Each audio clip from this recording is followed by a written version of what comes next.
উপন্যাসটির চরিত্র টমি উইলহেম। তার জীবনে সাফল্য বলতে কিছুই নেই। সে যেখানেই যায় সেখানে তাকে দাঁড়া করে হতাশা, ব্যর্থতা, একাকিত্ব, না পাওয়ার আকাঙ্ক্ষা। ড্রামাটিতে মূলত উইলহেমের জীবনের কোনো একদিনের ঘটনা বর্ণনা করা হয়েছে। টমি যেন আধুনিক সভ্যতারই কেউ, যে কিনা সব কিছুই হতে চায় কিন্তু প্রকৃতপক্ষে কিছুই হতে পারে না। এই আধুনিক সমাজের অন্যতম বৈশিষ্ট্য হচ্ছে প্রতিযোগিতামূলক প্রবণতা, শঠতা, বাহ্যিক ভণ্ডামি, পারিবারিক জীবনের দূরত্ব।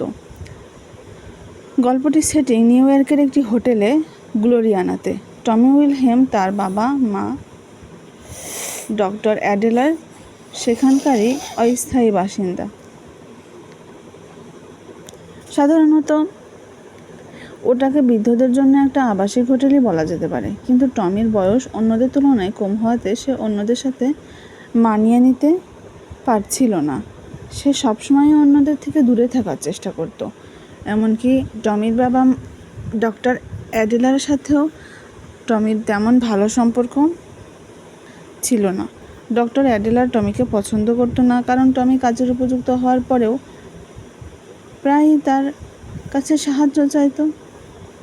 টমির ধারণা মতে তার বাবা একজন অনেক বিত্তশালী, কিন্তু টমি তার প্রতি কোনো খেয়ালই নেই।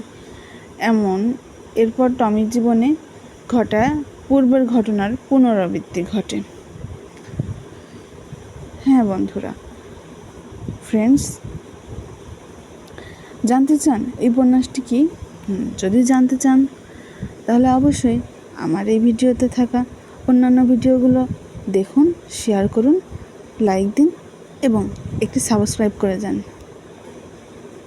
তবেই জানতে পারবেন এই টমি উইলহেম উপন্যাসটি কার লেখা। করেছেন তো? আচ্ছা, এবার বলে দিচ্ছি, এটা হচ্ছে সল বিলো এর লেখা সাইজ দিডে। উপন্যাসটি অবশ্যই পড়বেন।